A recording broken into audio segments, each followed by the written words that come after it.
snow comes in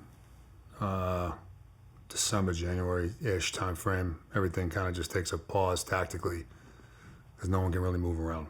So everyone just kind of goes into hibernation mode where we were. And then things pick back up again, maybe late February. So this is the same deployment, right? We came in September of 12. Now we're in February going into March of 2013. And we're getting ripped out, I think it's end of March timeframe-ish. So March 11th, 2013. And we were getting ready to go on a larger operation, joint mission. So we had Afghan National Army guys, we had Afghan National Police guys, we had Afghan local police guys, all coming on this thing. And at this point, we had developed our camp. We built it up again to the level that we could, that was appropriate with our mission. And we essentially had two tiers built within it. We had an external wire that was some busted up HESCO and some chain link fencing, nothing extravagant. But we had a perimeter. And then within that initial perimeter, we had our motor pool area, which is where we pack our vehicles, storage, fuel, whatever. And then there was a separate set of force protection between that and then where we actually lived and where our operations center was and those kinds of things. And we had developed an SOP, a standard operating procedure, where when we would do these larger missions with these other elements, they would show up and they would stay outside of our compound completely. The leadership that was necessary would come into our motor pool so that we could brief them on what it is we were going to go do. They didn't know until that point, which is part of our Force Pro and operational security measures, was to tell them basically at the last minute to try to minimize the chance of them making that public, right? So the elements would stay outside, their trucks would stay outside, and then leadership would come in. Our leadership would brief them on what we were doing. Then we would go through our final brief, our final comms checks, and then we'd roll. We had developed that system months before, and it worked. It was effective. Well, on this particular day, the leadership rolls in, as well as a Ford Ranger pickup truck that has a truck-mounted PKM machine gun on the back of it. Truck rolls in with two dudes in it. And immediately I see it. And I know that this is a violation of our SOP. So I'm immediately annoyed. I'm like, these guys, I'm at a crossroads. On one side, I err on the side of security, and I addressed that problem right there and then. Either directly walk up to the dude that drove the truck in and say, hey, get your truck out with the other vehicles, or talk to my team sergeant, talk to my captain, and then they address that through their chain of command. One way or another, I address that right there and then. So I err on the side of security. The other option is to err on the side of rapport and relationships and let it ride. I'll bring this up with my leadership after we're done with this thing. They'll address it with their leadership. It'll get corrected. I end up going that route. In hindsight, which we can talk about, it seems like it was an obvious mistake that was made, and the results of what ended up happening would be indicative of that being true. That said, when you operate by, with, and through Indigenous personnel, there's a constant balance between security and efficiency, or security and trust, or security in that relationship. We require rapport and a successful amicable working relationship with a partner force in order to be successful. We SF guys rarely, if ever, do anything by ourselves. It's always along with another group of people. So the development of that relationship and the maintenance of that relationship is critical to our mission success. It's something that's important, for the layperson or civilian out there that doesn't quite grasp that. We're only successful if we can foster and maintain relationships with other human beings. So that makes those decisions just that much more difficult to make. Yeah. And, you're also conditioned to erring on the side of rapport and relationship maintenance, and nothing bad happens. You're successful. Like, that was the right decision to make in that moment, only because there was no negative effect that happened because of it. So I decide begrudgingly, even in that moment, I'm like, these guys, all right, fine, I'll deal with this later. I'll get this taken care of. Let's just get through today, get through this mission, and then we'll address that. So we're in essentially this massive circle. Once the partner force leadership is briefed on what we're doing, we're in this massive circle going through our final pre-mission brief as a unit and our final comms checks, which our SOP was we get into a circle and someone would initiate, they're up on comms. Everyone gives like the thumbs up, I can hear you. And then just go around in a circle. Everyone's just checking their comms. Everyone good. Well, it gets to me. And, I'm like, Bravo 2. And they're like, good. So I know my comms are up. I can hear them. They can hear me. And being the somewhat insubordinate soldier, lack discipline, I turn and start walking towards my truck, which is behind me. Truck's running. I start walking towards my truck.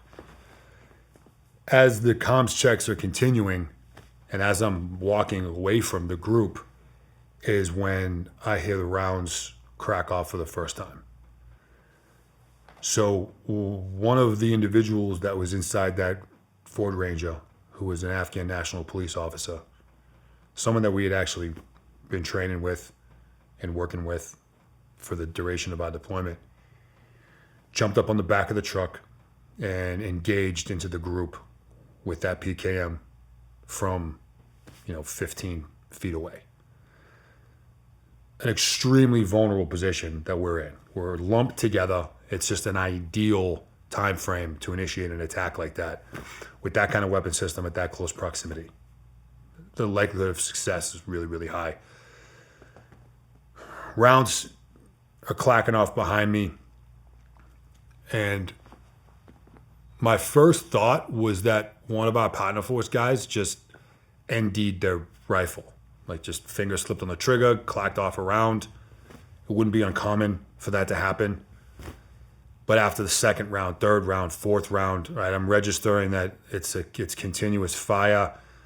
It's coming from a belt fed. This isn't a negligent discharge. This is someone's intentionally shooting at something. I don't know what it is. Someone's shooting on purpose. And I snap my head around, and I see what's happening. Right, gunner 15 or so feet away from the group, ripping into the crowd. Guys are dropping. Guys are scrambling. Chaos. So my training tells me to move to cover and eliminate the threat. Essentially just a react to near ambush type scenario, which we'd rehearsed, I don't know, hundreds of times. A key point is when I had initially come out to get the trucks turned on, my go bag, my primary weapon system, and I had positioned those inside the vehicle. And then I left them there, and I went to do our final comms checks. So the only weapon system I had on me was my pistol. It's an important note. Move to cover, eliminate the threat is what I'm trained to do. Well, what prevented that from happening is I was able to see in front of me, 6-7 feet, one of our infantry uplift soldiers who was scheduled to come out on that mission with us that day. He was one of our drivers. Young kid, first deployment, fresh out of basic. and he's frozen. And he's 15 feet in front of a guy who's shooting a machine gun in his general direction. And he's like a deer in the headlights. And seeing that is what prompted me to move towards him rather than move to a piece of cover, which I had right next to me. So I take a couple real aggressive steps in his direction. And I put myself in between him and the shooter. So I'm facing this kid, and my back is now to the shooter. And I came at this kid with such velocity that when I hit him, I hit him, I made contact with him, and then I was hit in the back of my leg for the first time, and I end up just falling straight down on top of him. So I'm laying on top of this kid on the ground. We're chest to chest. I know I've been hit. A PKM from 15 feet feels like a sledgehammer smashing into your body. Not so much a penetration type feel, but just impact. And I've been shot, before. I've been blown out before. I was familiar with it. I'm like, okay, I know I was hit. I'm not sure the severity, but I'm hit. And then I feel a couple more impacts. Boom, boom, boom, boom. Shit. So now I know I've been hit multiple times.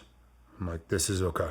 This is different than the times before already. I drag myself and this kid 4 or 5 feet, wasn't very far, for us to get behind the corner of another one of the vehicles that was parked right there. Just a shade of cover. So I drag him and myself, whatever it was, 4, 5, 6 feet. And shooter's still engaging. I go to grab my rifle, instinct, and it's not there. One of my teammates who had also been hit was down right next to me. His rifle was on the ground right next to me. So I grab his rifle, I put that in action. I take a couple horribly placed shots at this shooter.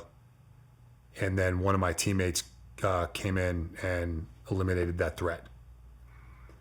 So the primary threat has been eliminated, but we're now receiving rounds and rockets from outside of our compound. So this was a coordinated attack that was initiated by this insider attack. Well, I'm in no position to address the incoming rounds from outside of our compound. So I move into my next course of action and I check this infantry soldier that I'm still basically laying on top of. He's in shock, pale, but no holes in his body. He's breathing. He's just frozen. Okay, he's okay. So now let's see what is going on with me. So I roll over and I rip what's left of my pant leg open, and my right leg is just fucking mangled. And it's just like hammered meat and tissue and exposed bone. The docs estimated that it was at least 4 rounds that hit my right leg. Hey everybody, I'm Shawn Ryan. Click here to subscribe to the Shawn Ryan Show YouTube channel for the hottest and most compelling interviews that you will not see anywhere else. I've also made a playlist of all the previous SRS episodes so they're easy to find. You can find that right here.